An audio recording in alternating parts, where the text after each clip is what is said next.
Welcome to the Creative Penn podcast.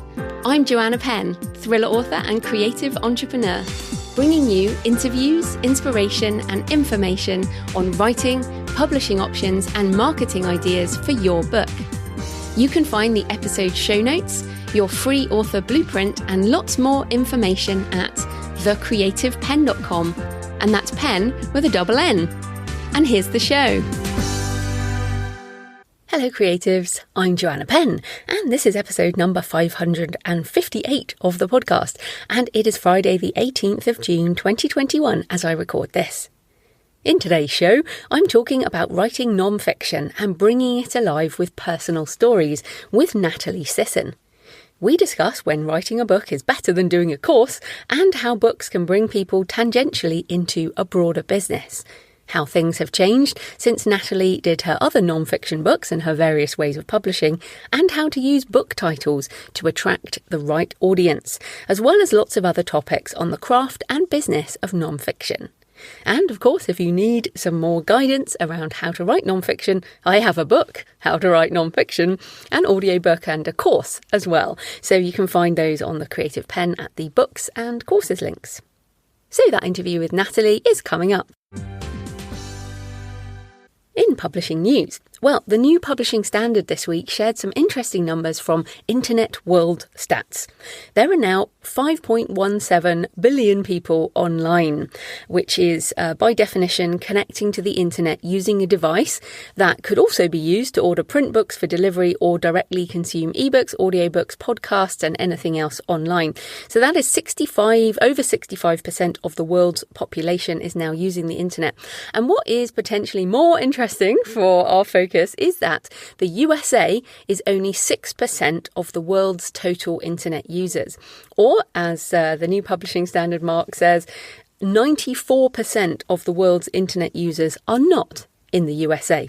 So 94% are not in the USA. So if you're still focusing your entire business on the US, then maybe start considering there might be people in other places in the world interested in your books.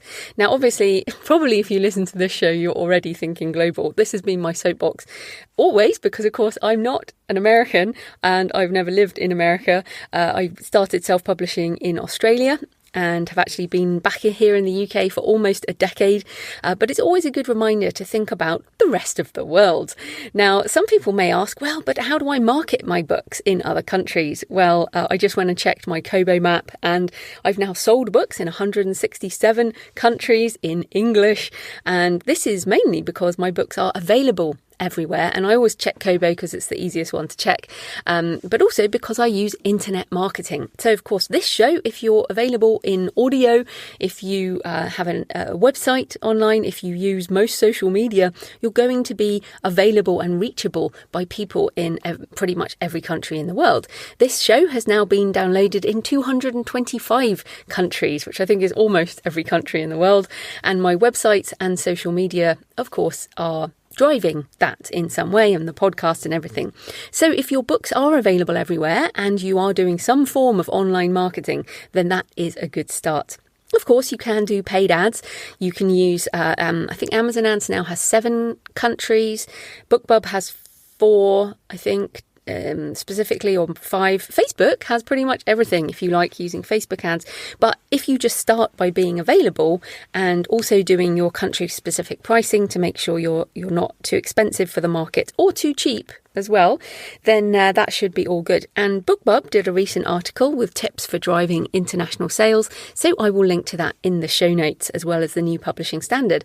But I think it's always good to think about this, and also it's never too late to expand your market into new places, unless of course you have signed away World English rights. So traditionally published authors, check your contracts. If you have signed World English, you won't be able to publish in these other markets. But if you do control your rights to other markets, then you might be leaving money on the table if you are not available. If you're indie, you probably are already publishing to a lot of places, especially if you are wide, which we've talked about lots before.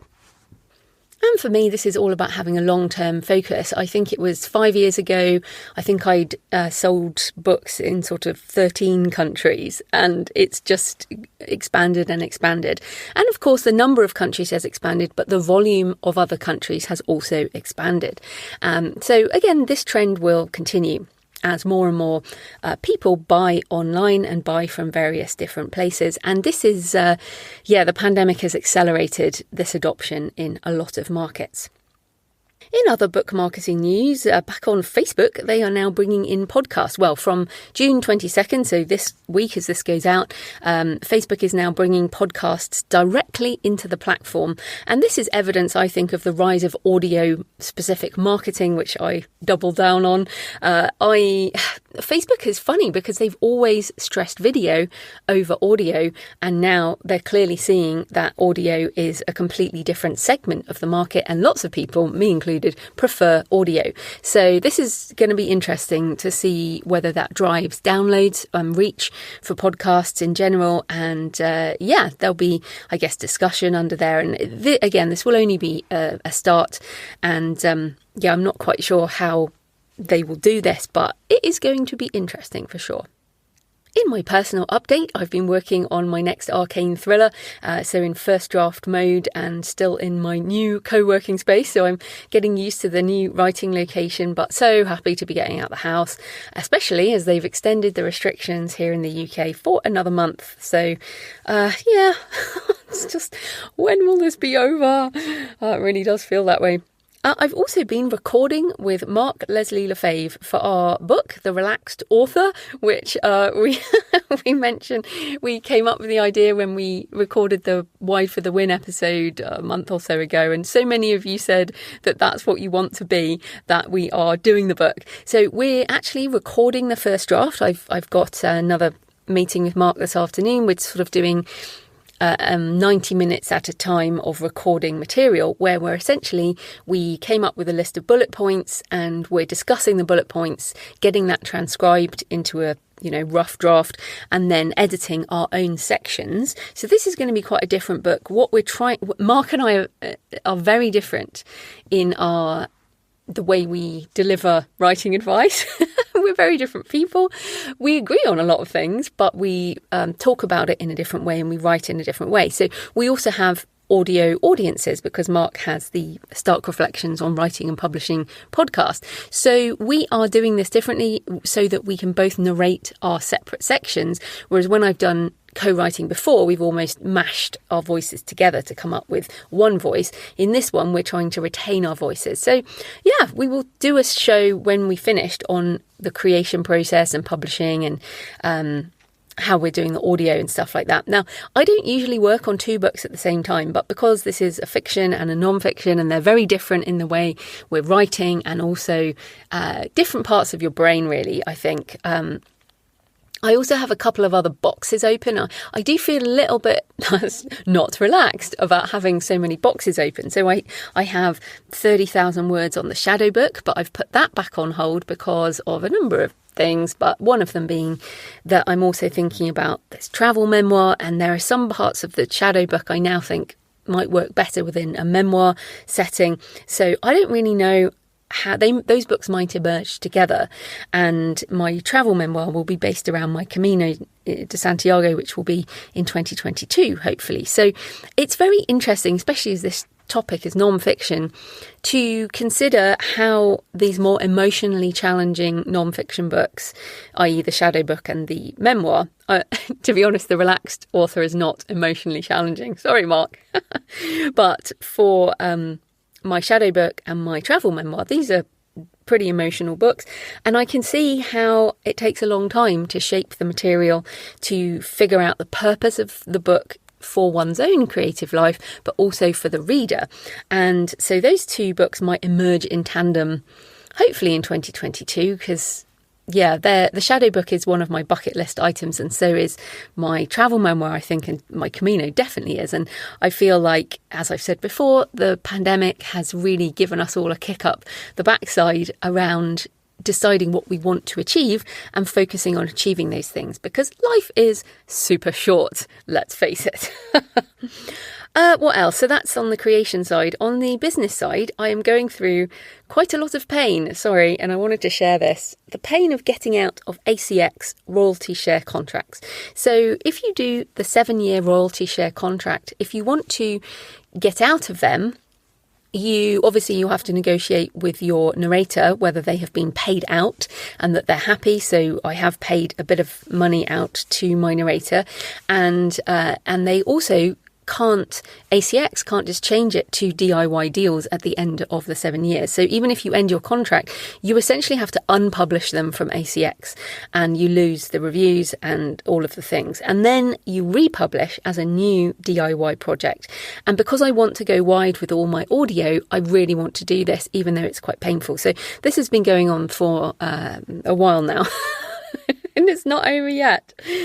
So yes, I stopped doing royalty share deals a few years back when the market changed. But this is a really good lesson learned for all of us, I hope, which is that when you think a certain system is dominant, you make decisions about that because that's what you think. You think, oh, in this situation, I can be locked in for 7 years because things won't change that much. And of course, what's happened with audiobooks is it has exploded in the last 3 years. Really, things have expanded so much and are going to expand even more.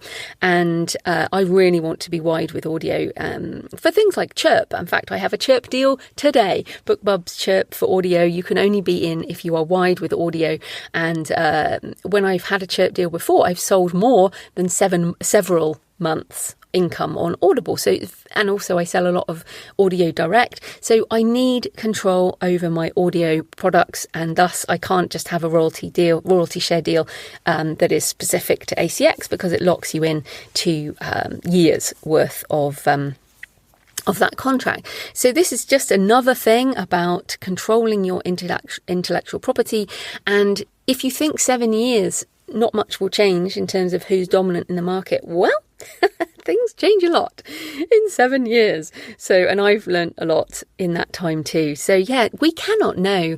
We literally cannot know. I mean, even the NFT stuff, which I'll talk about again in a minute, but there are things emerging now that will become more dominant in the next decade, that if you're not in control of your rights, you might not be able to take advantage of. So yeah, just another reminder of all that.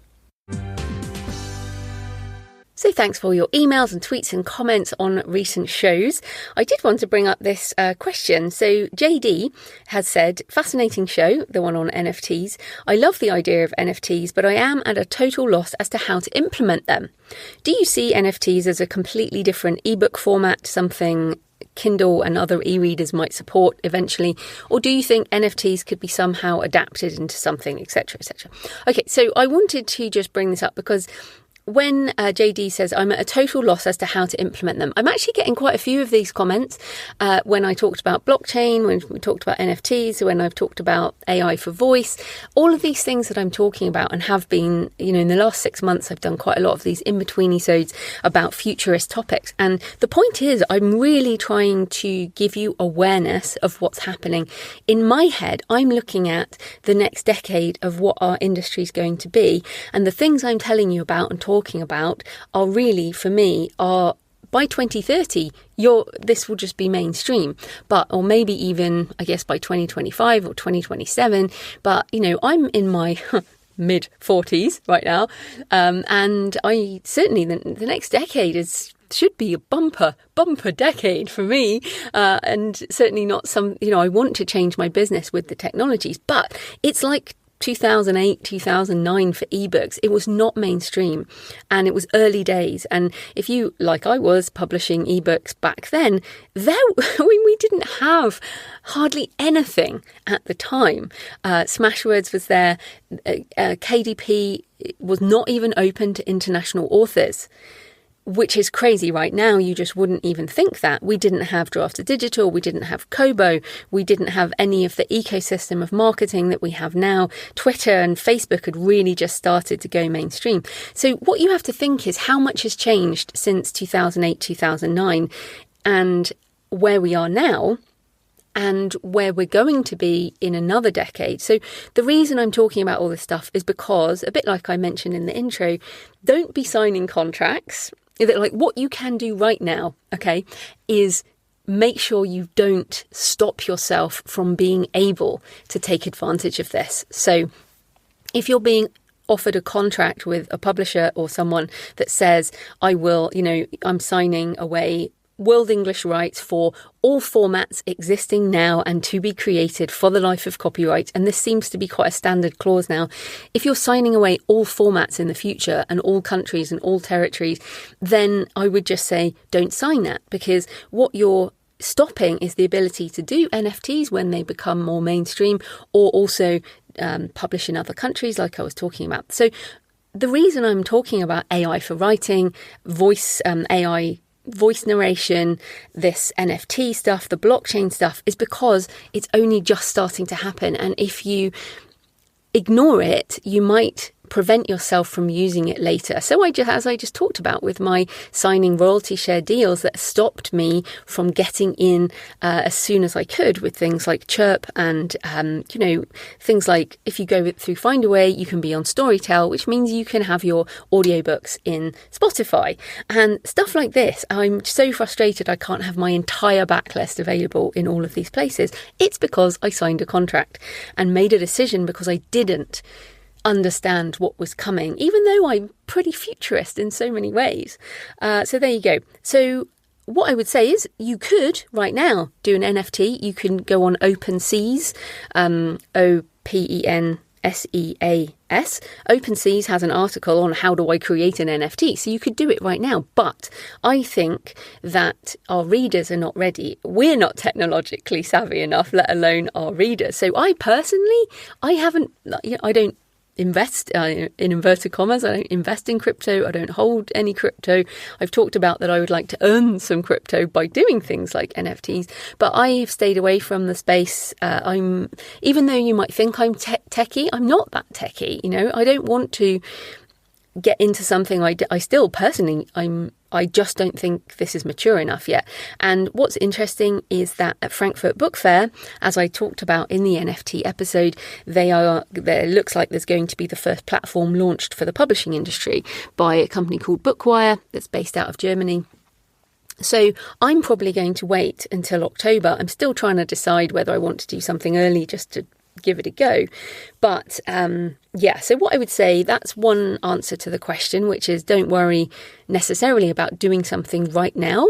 Just make sure you're able to do it in the future. The second one is the question of the files. So I think what people thought was that an NFT is a certain file type, but it's not. Think about it as like a container. So in the physical world, think about it as a box, like a delivery box, and in the delivery box, in the container, you can put whatever you want. So there might be the Kindle file, there might be and the Kindle file and the EPUB and the PDF, for example, might just have a picture of you holding an image that says #1 special edition or something. That would do it. Or it might also have a ticket to an event, or it might be a video. It's something digital that can go within the container of the NFT. So, for example, this week, Tim Berners-Lee, I think this is genius for an NFT.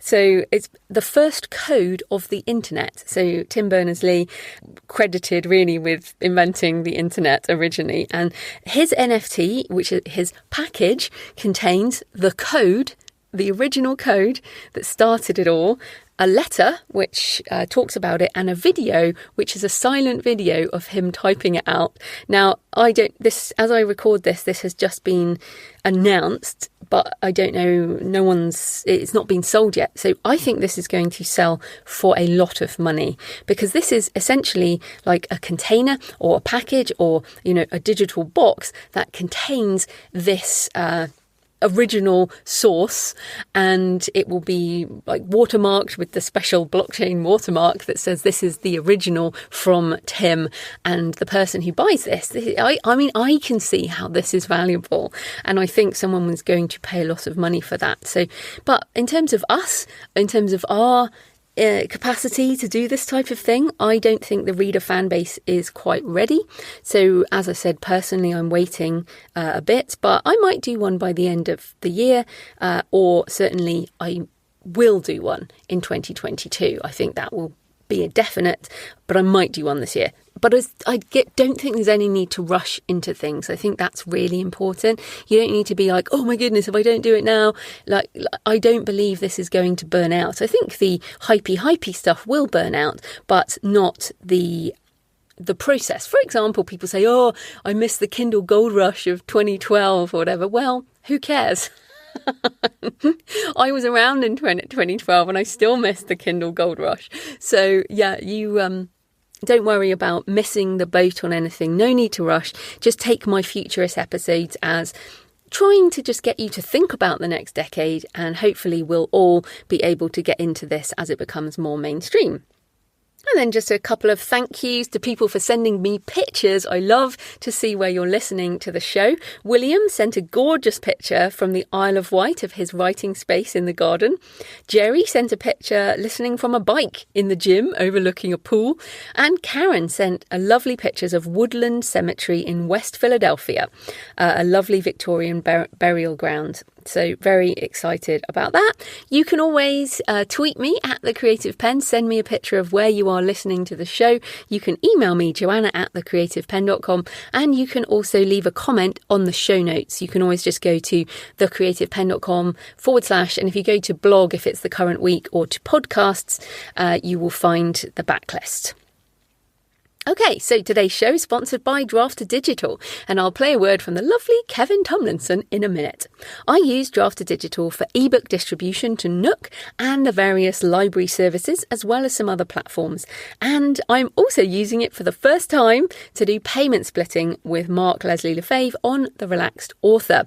So this is fantastic because essentially the book's on pre-order now for ebooks. We'll do the ebook and paperback through Drafter Digital, and what I was able to do was just put 50%, put in Mark's details, and in future the income will be auto paid to Mark. And it's a great way to do this because at the moment I manually pay my other co-writers, and we'll still do the audiobook manually, but it will be like a wash-up amount, whereas probably most of it will come through ebook and paperback. So yeah, very excited about doing that. It's the first time I'm using an auto payment splitting, so very pleased to be using Drafter Digital.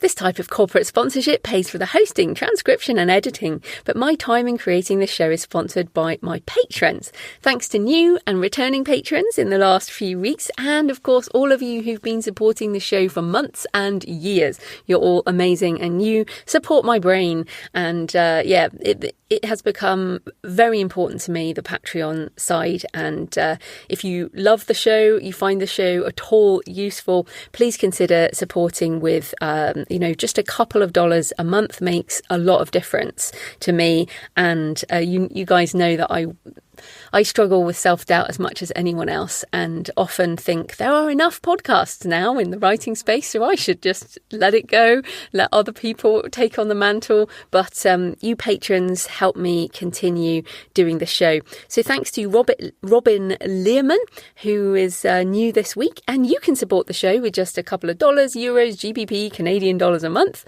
or a couple of coffees a month if you're feeling generous at patreon.com, patreon.com /The Creative Penn, and you'll get the extra monthly Q&A audio as well as other goodies. Right, here's a word from Drafter Digital, and then we'll get into the interview. Hey, this is Kevin Tomlinson with Drafter Digital, and we love libraries.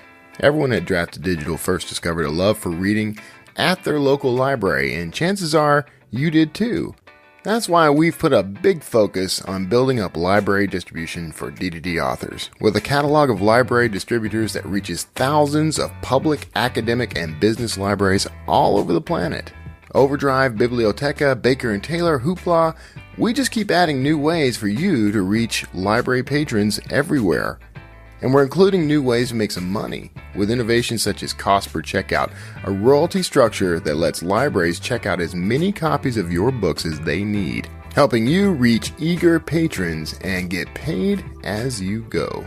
Find out more about how Drafted Digital works with libraries and you at draftedigital.com/library-pricing. Natalie Sisson is an entrepreneur, author, speaker, and host of the Untapped Podcast. Her books include The Suitcase Entrepreneur, The Freedom Plan, and her latest is Suck It Up, Princess. So welcome back to the show, Natalie. Thanks. I love the way you were grinning when you said the last one. I'm glad it brings a smile to your face. Oh, it does. Absolutely. And we're going to talk about the book very soon. So you were on the show in episode 495, so not too long ago, and we talked about your journey. So we're just going to dive straight in today. So I wanted to ask a question that comes up a lot, which is, people write their non-fiction book and then they're like, never again. So I wondered, why did you decide to write another non-fiction book when, let's face it, you have other products and courses are more profitable? So how did you know it was the right time and this topic was something you wanted to explore? Yeah, first off, that's news to me that people do say that. So I'd love to know if there's some more research behind people who write non-fiction versus fiction and then get put off the writing process. I wouldn't even say it was necessarily the right time, but I think part of it was, and you know this, a story sometimes just comes out of you, or a book idea comes to you and you just feel like it needs to be written. And as an upholder and somebody who likes deadlines and timelines, I really like pushing myself to get things creatively done. I know you turn around books incredibly fast, but I think I'm not too far behind you in that. And then when I have an idea, I really want to take action on it. This one was a little bit different because the circumstances were over in Australia. My partner's father was dying. I was at the hospital. I decided to crowdfund for the book because I almost needed a distraction. And I'd been thinking about this idea since January. So we're talking about this is in March, when I blurted out "Suck It Up, Princess" to myself in a park when I was in a funk. And a friend said, "You should write a book about it. It's a great title." And I couldn't let that rest. And I was like, it is a great title, but how do you reverse engineer and write a book about something you just came up with a title for? So it was maybe good timing, I think, and not obviously a very easy time to get a book written. Yes, lockdown helps, but also just we know what was happening in the world at that time. But I had been wanting to write another book since The Freedom Plan. And actually, my partner had also said, "Hey, aren't you writing another book? You did talk about it for the last year or so." So whenever somebody issues that challenge to me as well, I think it was a combination of all those factors coming together that I just decided, well, there's no better time than now.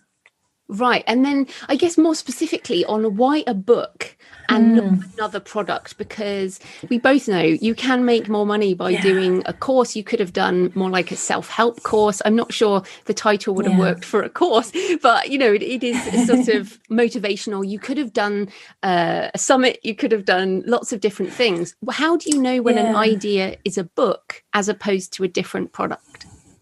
I love that question because you're right. All of those things are more profitable, but I don't necessarily know that this book was very strategic. My other two books, courses came out of them very successfully. And this one, I haven't got a plan to do a course, but it more fits in with my philosophies and experiences on life.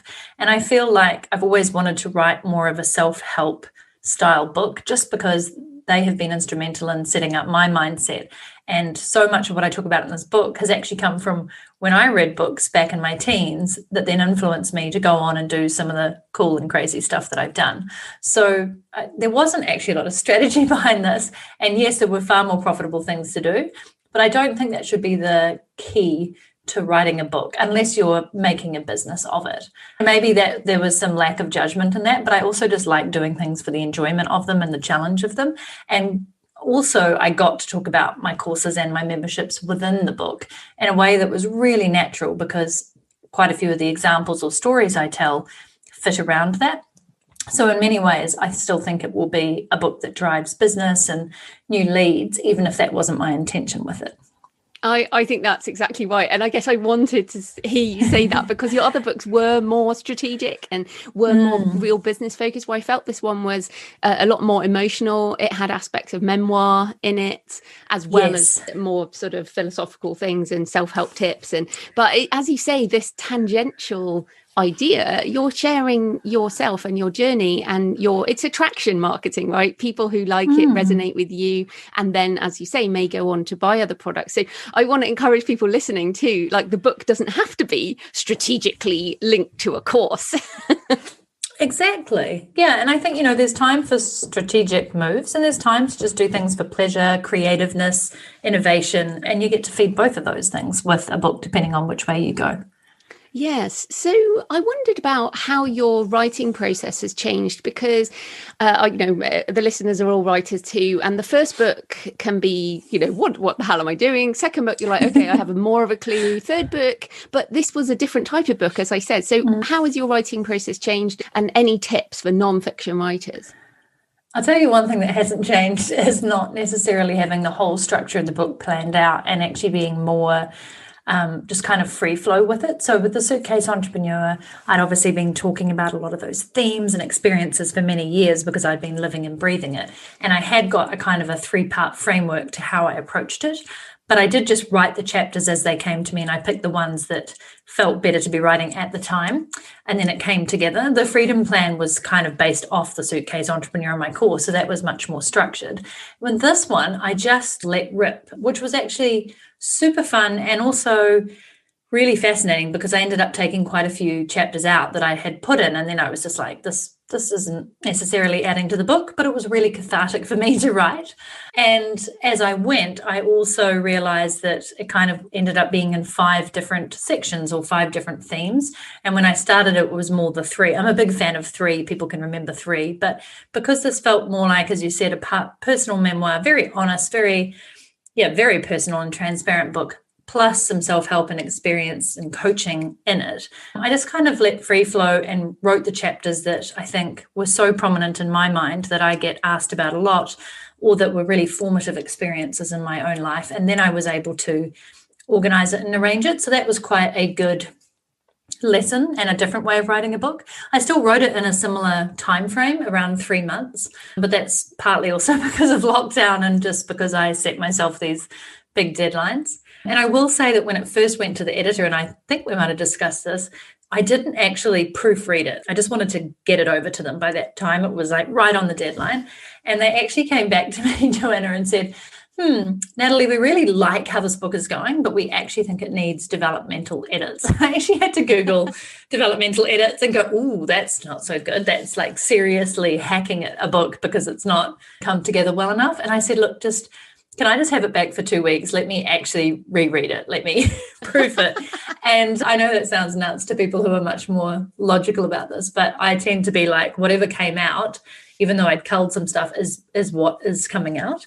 And I did reread it, and I was like, oh yeah, this needs serious editing, and I can trim this and make that much clearer and pull these chapters out and reorder. And it went back to them, and they were like, oh, thank goodness.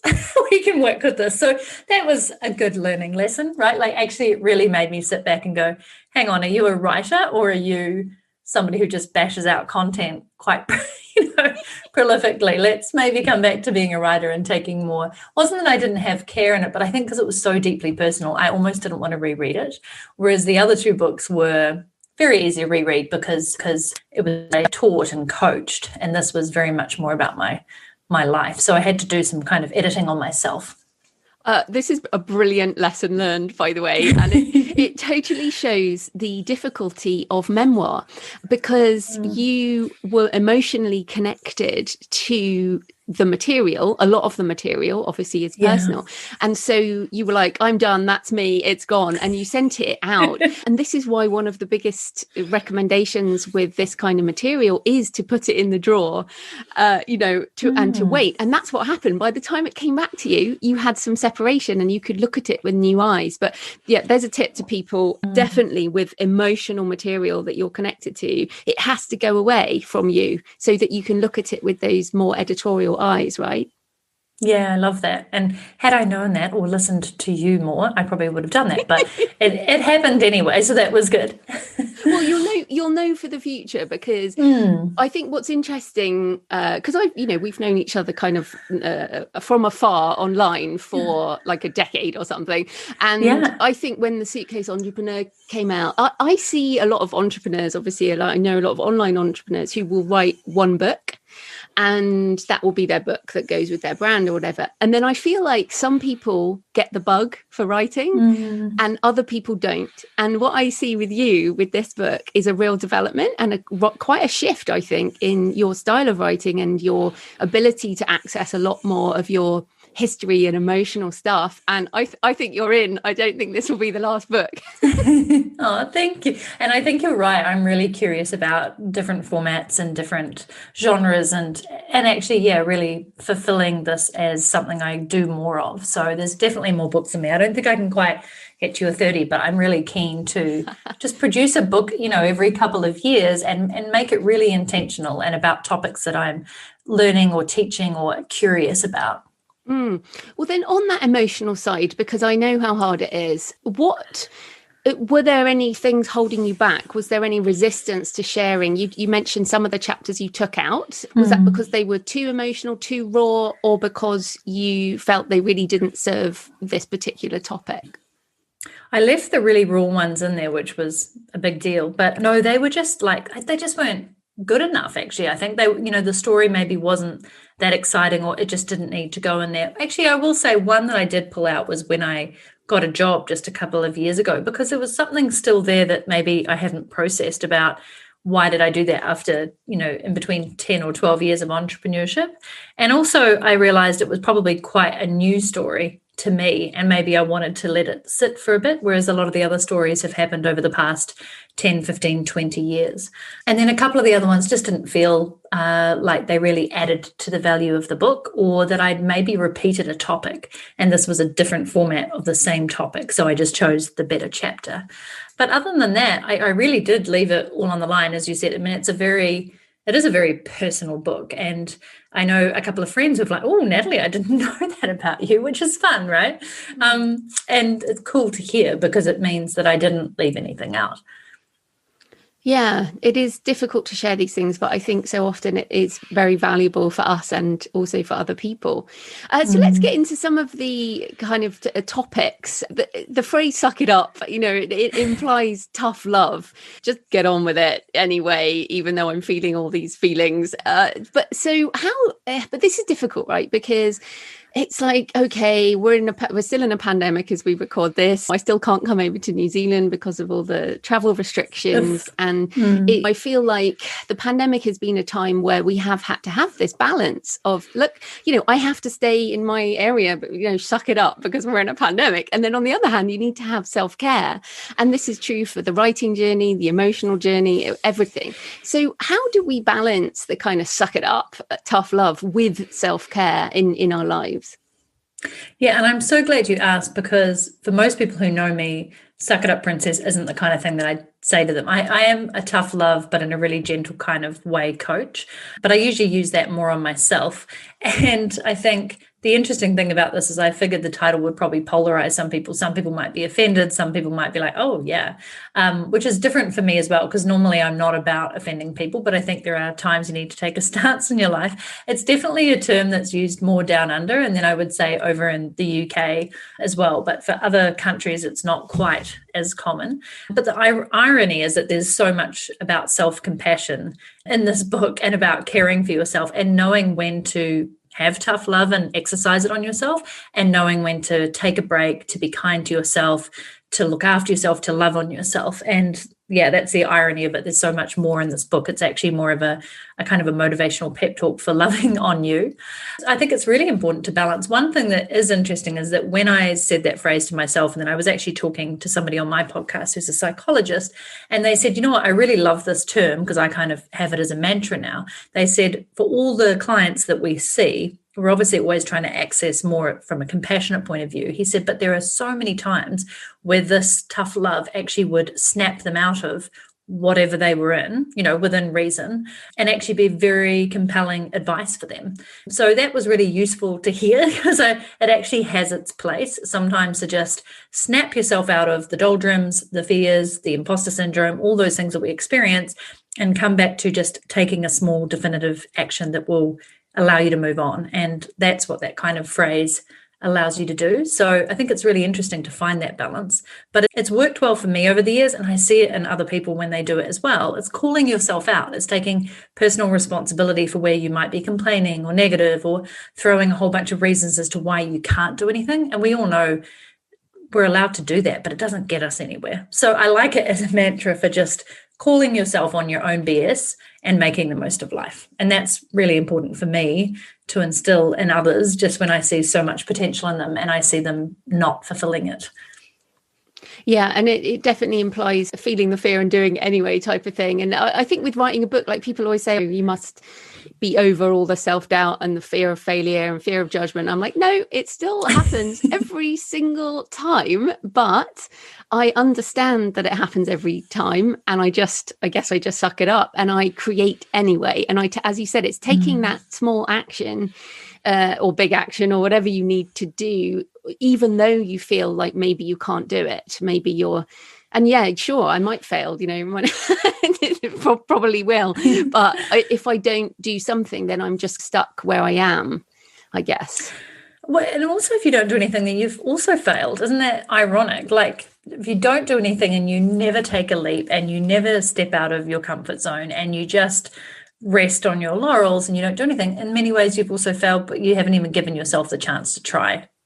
But I guess one of the problems, and if we take this too far, we get to burnout. And you do have a chapter on burnout is not a badge of honor. And I think this is so important. Many writers suffer burnout on a sort of hamster wheel of content production. And you see this in the online space as well. And you talk in the book about having it on book tour for one of the other books. So what does burnout feel like? And how do we try and spot it before it happens, I guess? And how do we deal with it? Yeah, I'm really glad I put this chapter in because I was really surprised when I did get mild burnout, and luckily only mild burnout on my first book, The Suitcase Entrepreneur. And you're right, we were talking about before we hit record, I was so into the book and, marketing it and doing everything I could to get it out there. I was so excited, first book, all those things. And I just didn't stop. And I didn't have this off switch. And I didn't realize that I hadn't turned the switch off until I was in Vancouver on the last leg of my tour. And some friends were like, Nat, are you sleeping? Like, when did you get a break? Because you just seem really on. And while that's great, you must be exhausted. And I remember going, I actually can't switch off, which was so unlike me. And I was doing like 11 or 12-hour days, even though I was enjoying it. And I just wasn't looking after myself as much as I normally do, wasn't sleeping great. And they were actually the people who said, you could be heading for burnout. And I think I even remember going, well, what is that? So how it felt at the time, and this is the interesting thing, is it felt like I was Superwoman, like there was nothing that I couldn't do and I was on fire. And that's a great feeling for a while, but it's not sustainable. And it often means that you're on the edge of about to topple over the crevice and just have a crash landing. And so for me, I was lucky that they caught it and then I was aware of it to be able to pull back, to take more rest, to take time out, to exercise, to sleep better, to meditate, to switch my brain off.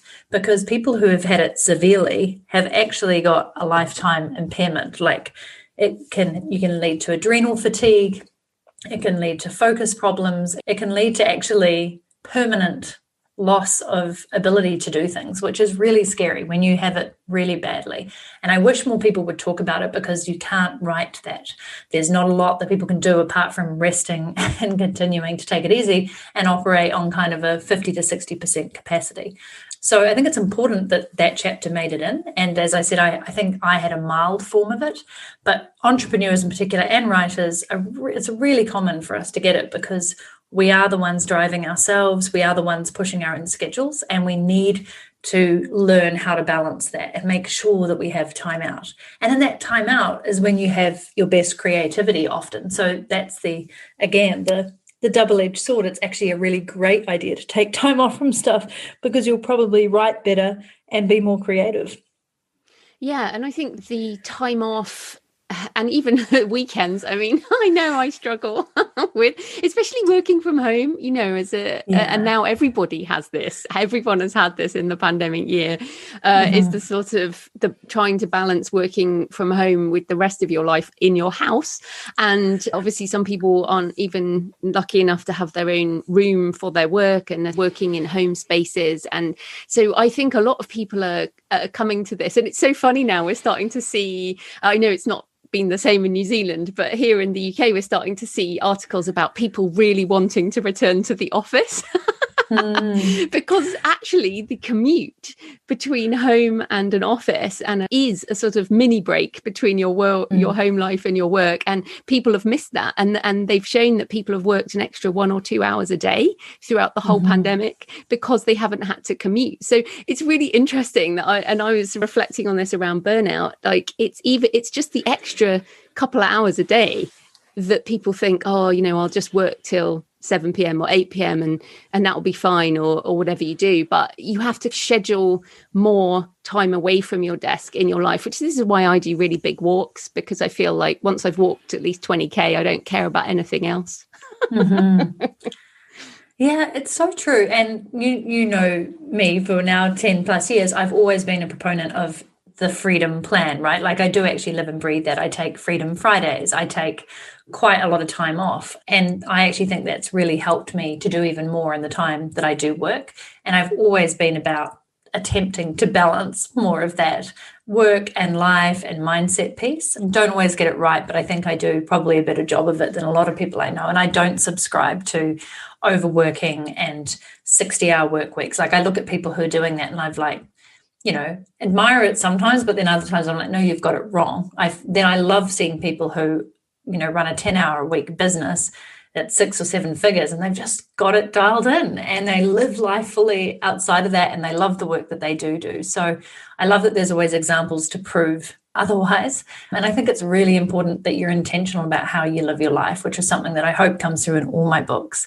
And that we do take more time to have fun and enjoy life and to really get the richer and finer things out of it. And there's nothing wrong with loving your work and doing a lot of it, but there will be a time at which you'll reach this point of just like, okay, I'm tired of this, or it's draining, or it's not as much fun anymore.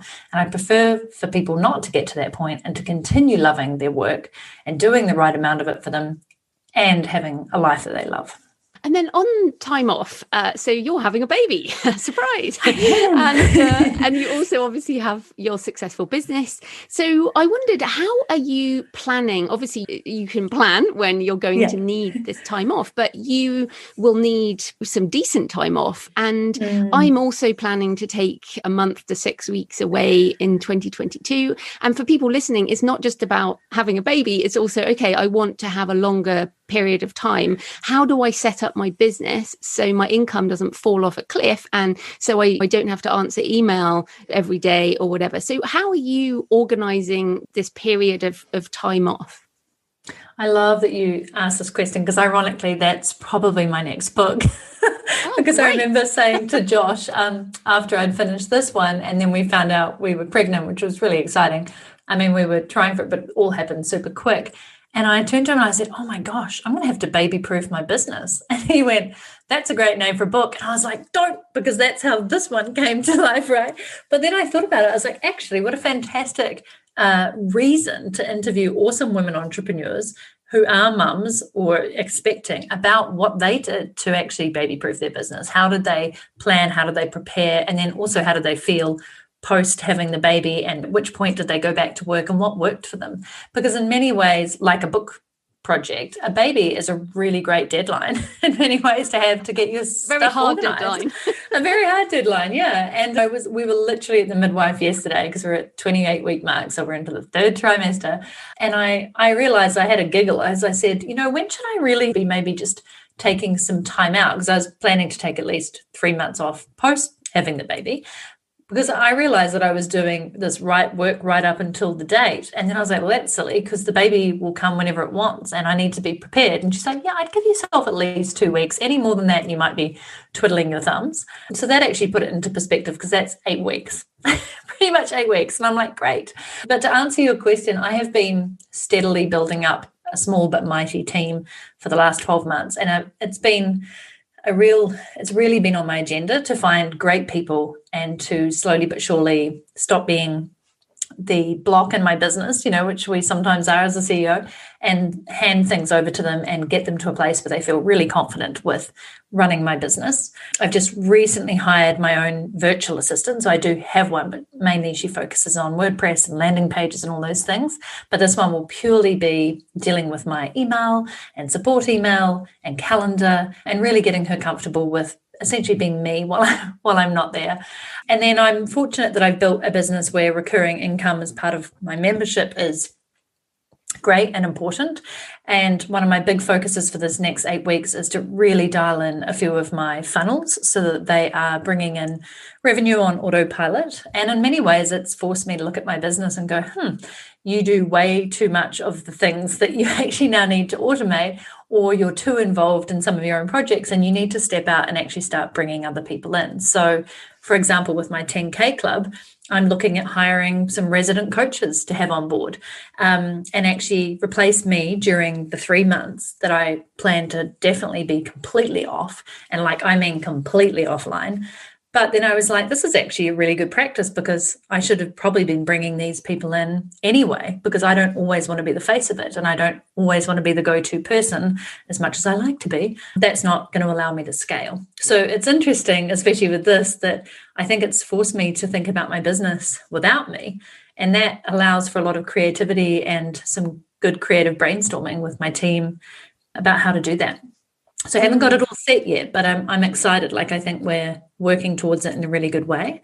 And there's also a part of me that's just you know what, if stuff happens, it happens. And I'm not, and maybe that's partly having a baby, I've taken on a much more relaxed approach. I'm excited about this new chapter. And if I don't have the same business coming out the other side of it, or if I don't even maybe want this business out the other side, I don't know.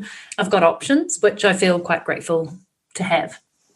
Yeah, I think that's really good. And as you say, you don't know what you're going to want after this period. Yeah. And I mean, I'm not having a baby, but I am walking a really long pilgrimage, the Camino de Santiago. And I feel like I could have the same feeling. I could have the same feeling that I want to change things. Yeah. That also happens when you do these really long walks. So yeah, I think that's him. And I love how you've pivoted your brand over the years. Back in the day, you were a single child-free suitcase entrepreneur. and now you're settled down in New Zealand with your family, and I think that's important too. And we talked about that, about pivoting your brand in our last interview. But I did want to move more into the publishing side. So in terms of book titles, so I want to come back to the book title. You mentioned that it might be a polarizing title, but it's also gender specific. So the word princess is gender specific. I know whatever, gender's a difficult topic, but I do think that and the subtitle also mentions heroine, I think. Mm-hmm. So what made you, obviously the title itself is what you said to yourself, but is this a direction for your business? Are you mainly aiming at women, or how are you moving in that direction? Yeah, it really is a direction for my business, and quite a bold one that I decided to take at the beginning of last year. I think I've been talking about focusing more on women for so long. And interestingly, my very first blog and domain was womansworld.com. And I'm not entirely sure why I didn't stick with that theme, but I think I've always been very inclusive. If I'm helping people start and run their business from anywhere and traveling the world, it didn't feel often fair to just exclude guys from that. So I really loved having an inclusive audience during that time. But it was early last year that I decided, you know what, I am so passionate about helping women. And when women help other women, everybody benefits. So it feels to me like placing my emphasis and my coaching time and my smarts on women and helping them to grow and make more money ultimately has a ripple effect on everybody, not just women. And so, yeah, this book is pretty much a statement piece to the fact that this is my audience going forward. I still have lots of men in my community, but I'm well aware now that when we write emails, we're talking about, hey, lady, and hey, woman, and using all these terms. And I don't get many emails from the guys going, hey, what about me? But they'll still reply and say stuff, and they'll go, this is great. And this book is definitely written for anyone, but it does have a very strong preference to women stepping up to charge what they're worth, to claim romance, to really value themselves, to be more compassionate to themselves, because I think it's something that we don't always do that well. And yeah, it's definitely testament to my direction of wanting to help women specifically.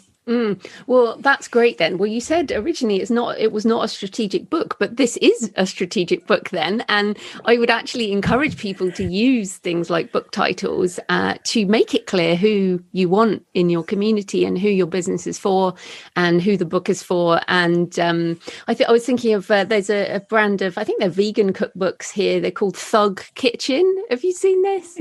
No. And I'm like, Thug Kitchen, and it's two guys doing vegan chefery, and it's very, obviously it's a very masculine title. The word thug is pretty gendered, I think. And I saw it and I was like, that is such great branding. They're very clear who they're aiming for. And this is similar. And we're in a very complicated gender world right now, but I don't want people to be afraid of this, of making it clear. I think that's important too, right? You want to serve a certain community and you've made that clear. Yeah, and it's so funny how long it's taken me to do that, because my audience has always been 60 to 70% women anyway. But making a stance and standing for it is really important, and something I think as you get older you're much more comfortable doing, because you get into your zone of who do you want to help and what impact do you want to make. And it's just been calling to me for so long, and I don't know why I'd been avoiding it. So yeah, this is strategic in that respect, that it's me coming out almost saying, this is who I support and this is who I want to help, because I know it helps everyone else. And then just coming to the publishing side, you mentioned you crowdfunded the book, which I don't think you've done before, because you've had traditional publishing, you've done self-publishing before, and crowdfunding is a little bit different. We certainly emailed over the publishing time as well. So what were the lessons that you learned from this publication experience? Oh, well, little known fact, I've actually crowdfunded all 3 books. Oh, right. There you go. So the very first one I did through Kickstarter, back when Kickstarter was good for crowdfunding books. The second I did through Publishizer, which is specifically for authors who want to publish. And this time I did it through Publishizer again, because they've changed their model a little. But I do love crowdfunding, because I think what it does is it says, hey, this is a book that I'd like to write. Do you think it's worthy of being written? And if you got crickets or nobody really supported it, I think it sends a pretty clear message that you're not writing a book that should be written. So I really love the crowdfunding aspect. And also because, one, it provides you with a really good incentive to get very clear on who your book is for, all the things that you put in a book proposal, right? Who is this for? Why are they going to benefit from it? What other competitors are in this space? How are you going to market this? What's your plan? And you do that way early on, before you've even gotten into writing the book often. Then you also receive upfront pre-orders from people who are like, yeah, I can't wait for this book. And then thirdly, you have a massive timeline that you now have to meet, because you've put it out there publicly and people have already paid for it. And you've said, and this book will be in your hands by X date. So I personally like it because it's massive accountability and it gets me clear on my marketing channel. And then you have these wonderful people who've pre-ordered and supported, who are now coming along with you on the journey, which is just way more fun. And you've got money to spend. I often end up funding my books anyway, but you've got investment from people to spend on editing and publishing and marketing and all those things. So I'm a big fan of it. I probably won't crowdfund the next book, but as you just pointed out, with the Suitcase Entrepreneur, I self-published that, and then it got picked up by a big name publisher 4 years after it was written, when I was actually pitching the Freedom Plan through an agent. So that was a really cool experience. The Freedom Plan, as you mightly mentioned, kind of indie published, or went with a hybrid publisher on. So the cost of the book didn't cost me anything, and they took a percentage of the profits and did a lot of the editing and proofing and distribution. And this one I actually went back to self-publishing, because I just love the freedom that comes with it. Like, you're fully responsible for your book, and you're also fully in charge of the outcomes of it. So you can choose your creative design, you can choose how it gets to be written, you can choose everything that gets to be in it, the pricing, all those things. And I just wanted to kind of come back and see how much it had changed since 2013 when I did it, and actually come back to the process. And you were immensely helpful during this time, but it almost felt like relearning this thing that I thought I had nailed back in 2013 and seeing how different it was now. And it was definitely actually easier, I think, to get the book out in the quality that I wanted it to be in, which was great. Yeah, I'm glad you said that. Things just change all the time, but there are better tools, better distribution methods emerging for everything. Yeah, I think it's changed a lot, and it's only getting better, to be honest. I think by the time you do the next book, I think we're going to have even more options and some very exciting things happening. Right. So where can people find you and everything you do online? Oh, I would love for them to come visit nataliesisson.com. I'm pretty much Natalie Sisson all over the interwebs, which is great. And I would love for them to listen to my podcast, the Untapped Podcast, which you've been on. It very much ties into the book because it's all about tapping into your potential and getting paid to be you. And of course, Suck It Up Princess is on all good online distribution centres and in some bookstores, which is pretty exciting, thanks to Ingram Spark. So I would love for people to check it out. Thanks so much, Natalie. That was great. It was so much fun. Thank you. So I hope you found the interview with Natalie interesting and that it's given you some ideas around your own non-fiction books. And remember, if you need some more in-depth guidance, I have a book, How to Write Non-Fiction, an audiobook, and also a course. And you can find those on your favourite bookstore or links on thecreativepenn.com. So coming up this week, I have an in-between-isode, an interview with Amit Gupta about Pseudowrite, which is the AI writing tool built, well, one of the many AI writing tools built on top of GPT-3, which is the one I really think is super duper for fiction in particular. I'm now using it as part of my writing process, and I will be explaining how I'm using it, as well as updating you on various AI writing things in that in-between-isode coming up this week. And back to the normal schedule next Monday, I'm talking about writing humour with Scott Dickers, co-founder of The Onion website and author of books like How to Write Funny and How to Write Funny Characters. And this is definitely one of those topics I struggle with. I'm not funny. And of course, I say that to Scott and he's very helpful. And I loved talking to him. He's such a great interview. And I know you will enjoy our chat, even if you don't intend to write humour as such. It's a light touch can be brought to all of our work, whatever we do. So happy writing, and I'll see you next time. Thanks for listening today. I hope you found it helpful. You might also like the backlist episodes and show notes available at thecreativepenn.com/podcast. You can also get your free author blueprint at thecreativepenn.com/blueprint. If you'd like to connect, you can tweet me at The Creative Penn or find me on Facebook at The Creative Penn. See you next time.